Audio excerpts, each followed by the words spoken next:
nossa aula de História desta semana, página 124 a 129. Brasil, um povo de muitos povos. Observe a fotografia. Você se identifica com algum desses jovens? Por quê? Você acredita que a chegada de imigrantes ao Brasil aumentou ou diminuiu a diversidade étnica do povo brasileiro? Explique. Comunidades de imigrantes no Brasil. No século XX, as cidades brasileiras começaram a se expandir rapidamente, gerando riquezas e atraindo muitos imigrantes que trabalhavam no campo. Nas cidades, eles exerciam profissões variadas, como comerciantes e trabalhadores da indústria. Essas cidades grandes, onde é comum encontrarmos pessoas de diferentes lugares do mundo, são chamadas cosmopolitas. A vida cotidiana dos imigrantes no seu local de moradia não era fácil.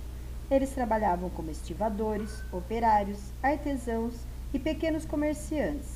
Esses empregos eram menos valorizados e geralmente disputados com os grupos mais pobres da população local, como mestiços e negros, que depois da abolição da escravidão também foram viver nas cidades. Além disso, muitos imigrantes logo conseguiram emprego, pois o Brasil estava crescendo e precisava de diferentes profissionais. Alguns desses imigrantes fizeram fortuna no Brasil. Nas próximas páginas, vamos conhecer melhor dois desses grupos de imigrantes que vieram viver e trabalhar na cidade: os sírios-libaneses e os judeus. Os sírio-libaneses foram os primeiros imigrantes árabes que chegaram ao Brasil entre o final do século XIX e início do século XX. Hoje existem cerca de 8 milhões de brasileiros de ascendência árabe, a maior parte deles de origem síria ou libanesa. Os imigrantes árabes costumavam exercer a profissão de comerciantes, abriam pequenos estabelecimentos comerciais ou atuavam como mascates. Os mascates percorriam o Brasil vendendo vários tipos de produtos vindos da Europa e da Ásia.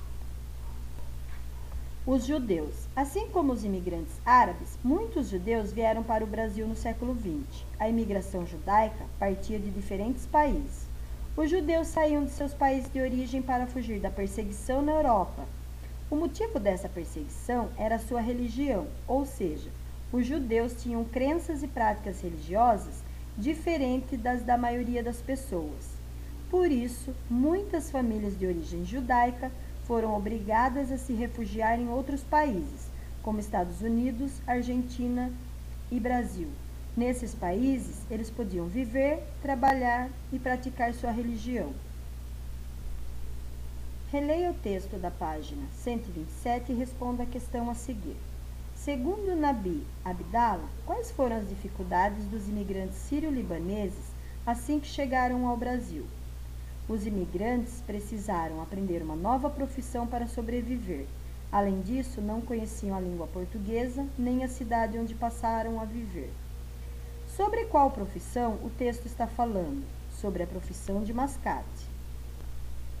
Então, observe aí alguns hábitos alimentares dos sírios libaneses, que sempre empregam iogurtes, queijos, pepinos, berinjelas, ervilhas, nozes, tomates e sésamo em todas as suas formas, semente, em pasta ou em azeite.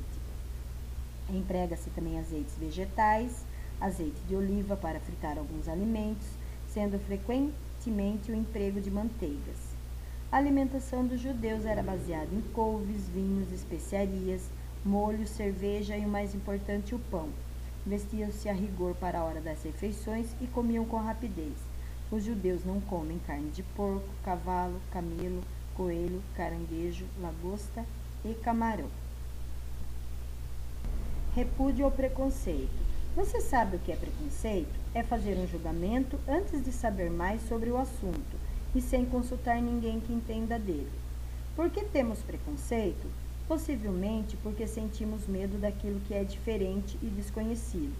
Se deixarmos a visão preconceituosa de lado, vamos descobrir que a outra pessoa é muito parecida conosco, pois tem as mesmas necessidades que as nossas, como se alimentar, dormir, aprender e ser amada. O outro, o diferente, tem também um jeito que é só dele. Isso é legal, pois torna o mundo mais diversificado e divertido, Já pensou nisso? Você já aprendeu algo novo com algum colega que possui costumes diferentes dos seus? Conte a sua experiência. Resposta pessoal. Essa foi a nossa aula de história desta semana.